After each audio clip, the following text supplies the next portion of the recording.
इस वक्त मौजूद हम ताजनगरी आगरा की ग्राम पंचायत बरारा में।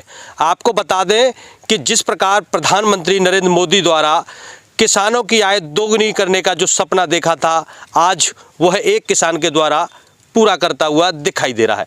जी हाँ दोस्तों, आपने देखा होगा कि अभी तक तो परंपरागत खेती लोग करते चले आ रहे हैं, जिसमें आलू और गेहूं प्रमुखता रहती है। अब कुछ लोग सरसों की ओर भी ध्यान देने लगे, परंतु यहाँ मेरे पीछे आप देख रहे हो ये बागवानी है, और इस बागवानी के द्वारा किस प्रकार उन्होंने प्रधानमंत्री के सपने को पूरा किया है। और ये है ताजनगरी आगरा की ग्राम पंचायत बरारा है, जिसे पर्यटक गांव भी कहा जाता है, और ये कई वर्षों से पर्यटक गांव बना हुआ है।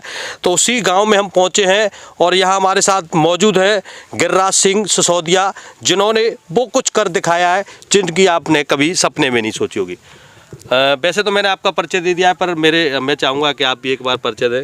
मेरा नाम गिरिराज सिंह सिसोदिया, रहने वाला गांव बरारा गांव, और ये पर्यटक गांव में यहाँ डीएम आए थे और उन्होंने इसे पर्यटक गांव घोषित किया था। यहाँ की कई एक विशेषताएं भी हैं। हमारे मूर्तिकला मेरी समझ इंटरनेशनल लेवल पर रही है। तो यहाँ एक राम सिंह जो है मूर्तिकार थे, शिल्पकार, अच्छे स्टेचू बना रहे थे, लगभग उनका इंटरनेशनली काम रहता था। उसके आधार पर इसे पर्यटक गाँव घोषित किया गया। अब ये जो आप देख रहे हैं वेर की असल में हम किसान जो है ज़्यादातर गेहूं पर करते हैं, और गेहूं की पैदावार 20 से 25 मन का बीघा हो जाती है, जो लगभग 10,000 के आसपास या 20,000 के आसपास समझ लो हो पाती है। पूरी साल में किसान को 20,000 रुपये ही मिल पाते हैं, अगर पूरे साल का खर्चा इन्वेस्ट जो होता है वो अगर निकाल दिया जाए तो। तब मैंने सोचा कि इतने पैसे से एक किसान का गुजारा नहीं होता है। मैंने ये बेर लगाया। ये छोटा भाई थाईलैंड गया था, उसने कहा था कि वहाँ बेर और बहुत बड़े साइज़ का बेर मिलता है, और तब इसकी तरफ ध्यान गया। क्या नाम है इस बेर का? इस बेर का नाम थाई एप्पल है, और यहाँ तो इसे बेरी है, वैसे मैं इसे एप्पल ही मान के चलता हूँ, क्योंकि इसमें स्वाद जो है बेर का भी है, सेब का भी है और नाशपाती का भी है। तीनों स्वाद मिलकर के बड़ा टेस्टी चीज़ बनी है ये। और इसमें अगर ये सोचा जाए कि इसमें क्या क्या विटामिन और प्रोटीन्स हैं, तो इसमें पूरी सेब की क्वालिटी फिक्स है। और अब इसमें एक बीघा में मैंने जो पेड़ लगाए हैं वो 200 पेड़ हैं, जिसका खर्चा लगभग 10,000 रुपये आता है, और टोटल अगर मजदूरी लगाई जाए तो 12,000 के करीब बैठता है। ये टोटल हमारा इन्वेस्ट हुआ पहली बार में। उसके बाद में उसी साल 6 से 7 महीने में इसमें इतना बेर आ चुका होता है कि हमारा वो खर्चा उसी में पूरा हो जाता है। अब हमारा बेर फ्री हो गया, पूरा जो खर्चा है उससे बाग फ्री हो गया। अगली साल जो ये मेरी तीसरी साल है, तीसरी फसल आई है, और पिछली साल मेरा ये लगभग 70,000 के करीब बैठा था। आप कहने क्या चाहते हो, एक बार पैसा लगा कर ये कितने साल तक चलेगा? हाँ, ये लगभग 10 से 12 साल चलता है। ये हमें 10 से 12 साल इसमें कोई इन्वेस्ट ही नहीं करना है। सिर्फ इतना कहना है कि 2-2, 3-3 किलो या 4-4 किलो खाद अपने गोबर का बढ़िया पका हुआ वो डालना है। बाकी ये रोग प्रतिरोधक क्षमता इसकी बहुत अच्छी है, और इसमें कोई रोग भी नहीं आते हैं। ज़्यादा से पूरी साल में इसका अगर हम दवाओं का वो खर्चा रखें तो 2,000 रुपये बीघा का टोटल खर्चा है। इसमें जुताई बुवाई का कोई टेंशन ही नहीं है। हाँ, ये बेर टूटने के बाद इसमें एक फसल एक्स्ट्रा हो जाती है। जैसे हम फूल गोभी या पत्ता गोभी गर्मी की फसल ले सकते हैं, वो हमारी एक्स्ट्रा आमदनी है। और इसका खर्चा अब जैसे ये 1 लाख से सवा के करीब इस साल बैठेगा, अगली साल इसका और ग्रोथ होगा।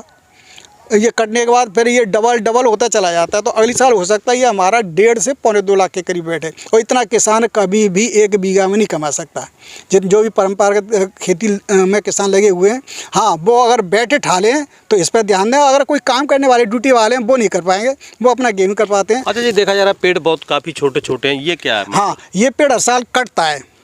हर साल ये जड़ में से लगभग 6 या 7 इंच के करीब काट दिया जाता है। ये हर साल नया पेड़ आता है, नया इसकी नई टहनियाँ आती हैं, उन्हीं पे बेर लगता है। पुराने पर हमने प्रैक्टिकल करके देखा था, उस पर बेर आता ही नहीं, आता है तो बहुत छोटा रह जाता है और न इतना आ पाता है। तो हर साल इसकी कटिंग होती है, इसलिए ये बढ़ भी नहीं पाता ज़्यादा, तो हमें तोड़ने में या उसमें कोई परेशानी भी नहीं होती है।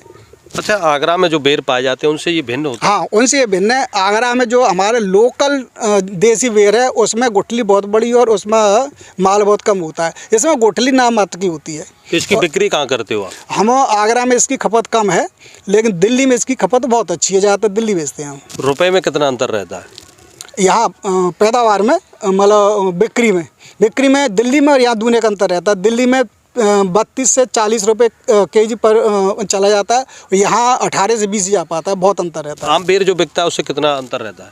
आम बेर इसके सामने फिर बिकता नहीं है। अगर ये रखा जाए और आम बेर रखा जाए तो फिर इसे ही लोग पकड़ते हैं, उसे पकड़ते भी नहीं है।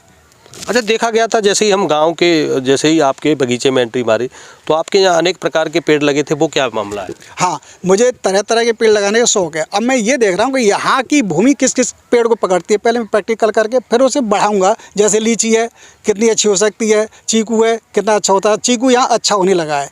और जैसे सेब है, हरमन वैरायटी है, अब वो कितना अच्छा देगी। अभी वो 3-3 साल के पेड़ हुए हैं, सेब आना शुरू हो गया है, लेकिन अब वो कितना प्रोडक्ट कर पाएगी हमारे लिए, तो मैं उस बाग को और बढ़ाना चाहूँगा। बागवानी में और कौन कौन से पेड़ लगाए गए हैं? मैंने जैसे जामुन है, जामुन में भी मेरे 2 तरह की लाई, राय और फरेंदा। फरेंदा के झुग्गे टाइप आते हैं और राय के बहुत अच्छी क्वालिटी होती है। और जो दिल्ली में तो बहुत अच्छी सप्लाई है, वो 60 से 70 रुपये किलो का भाव लगभग फुटकर में रहता है।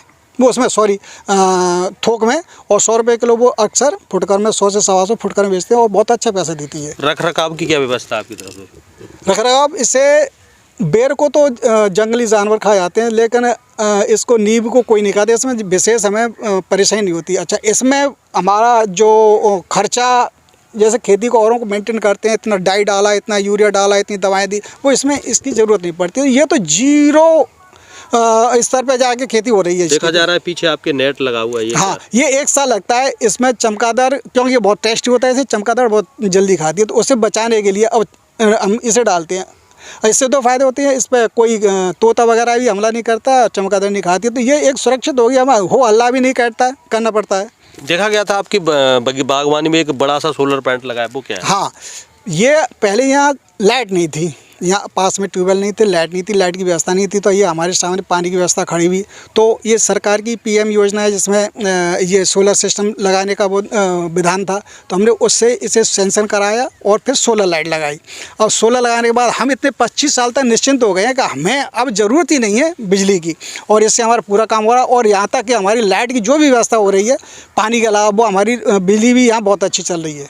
अच्छा, देखा जा रहा है कि खाद देने का तरीका कुछ अलग है, वो क्या मामला था? हाँ, हम ज़्यादातर पेड़ों की जड़ों में खाद देते हैं। देने का तरीका यह है कि हमें हर पेड़ के नीचे पहुंच नहीं पाता है। जैसे लिक्विड फॉर्म में जो भी खाद आते हैं, जितने भी उन्हें हम वहीं हमारा जो इरिगेशन सिस्टम लगा हुआ, वहाँ एक टैंक में भर देते हैं, ऑटोमेटिक पानी में घूमता हुआ सब पेड़ों के नीचे चला जाता है।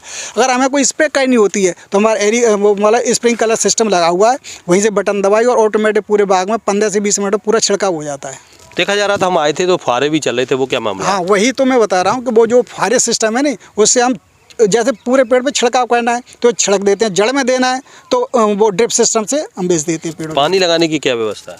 वो सोलर से हमारा सब काम चलता है। हमें मतलब किसी तरह का कोई अब खर्चा नहीं रहा है हमारे पास। पानी ऑटोमेटिक सोलर से आ रहा है, कोई खर्चा नहीं 25 साल तक।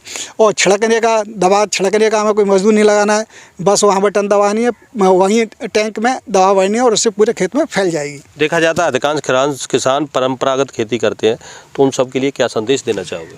अब उनके लिए तो मैं ये कहना चाहूँ, जिन पर कम खेती है, वो कुछ लोग ये सोच के मेरा गेहूँ किस में होगा, ये सोच करके वो इन बागवानी पर ध्यान नहीं दे रहे हैं।